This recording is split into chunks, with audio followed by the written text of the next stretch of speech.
Would you ever venture in the ocean if you knew this creature could be lurking beneath you? It's twice the size of a T-Rex, its jaws are big enough to crush cars, and it can swallow multiple humans at a time. This ancient beast is called a Megalodon shark, and if it had never become extinct, it would have a surprisingly large impact on our lives. How would it change the way we use our oceans? How big of a threat would it pose to people? And what are the chances that these creatures have been hiding deep in our oceans all this time? This is What If, and here's what would happen if Megalodon sharks had never become extinct. Over the years, reports of Megalodon sightings have emerged all over the internet. A lot of them claim that these giant sharks never went extinct, that they've just been hiding in the deepest part of the ocean. It's a Mariana Trench. Now you can't dive down there to check for yourself, but scientists say there's more than enough evidence to debunk these online accounts. If Megalodon sharks were still around, we definitely know about it by now. Our oceans would be a lot more dangerous. Here's how we know that Megalodon sharks haven't been hiding from us this whole time. For starters, if Megalodon sharks still roamed our oceans, the last place they'd be going would be the Mariana Trench. Megalodons were warm water mammals, so the frigid temperatures of the Mariana Trench would make it impossible for them to survive there. Plus, if these enormous sharks still existed, we'd be finding their signature giant bite marks on other large marine animals. We'd also most likely have found at least one carcass or skeleton by now, but that hasn't happened. The only remnants we found of these prehistoric monsters are their teeth, and we found a lot of them. The reason Megalodon teeth are so easy to find is because they produced a ton of them, unlike humans who only produce teeth during the early stages of life.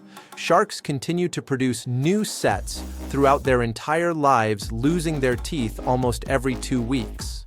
Their teeth would sink down to the bottom of the ocean, where they would likely be fossilized. Most megalodons would go through about 40,000 teeth in their lifetime. That's a lot of remains for us to discover. But because we've never found an intact megalodon, there's still a lot we don't know about them. Here's what we've been able to find out so far. Megalodon sharks first showed up about 16 million years ago, and they were a dominant predator in the ocean, measuring anywhere between 10 to 18 meters. These giant beasts preyed upon anything from fish to dolphins and even whales. Then about 2 million years ago, they disappeared off the face of the earth, and scientists aren't exactly sure why. One theory is that they became extinct due to decreasing food sources and increasing competition for that food. Another more intriguing theory is that megalodons simply couldn't adapt to the cooling ocean temperatures, and that their prey kept moving to colder waters to escape them.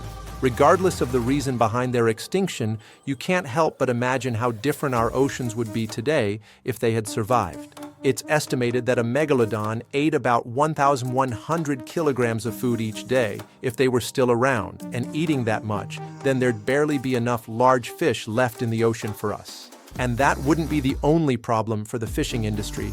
We could also see megalodons tracking fishing boats and stealing the fish they catch, just like some killer whales do. With ocean temperatures warming up again, megalodons will be thriving and reproducing, resulting in even more of these giant mammals in the water. That would spell trouble for maritime shipping operations, cruise ships, and even beachgoers. Megalodons gave birth in warm, shallow waters, so a nice recreational beach swim could become very dangerous for us. What would a planet look like if no animals went extinct? Maybe one day we'll be able to bring old species back and find out. But that's a story for another What If.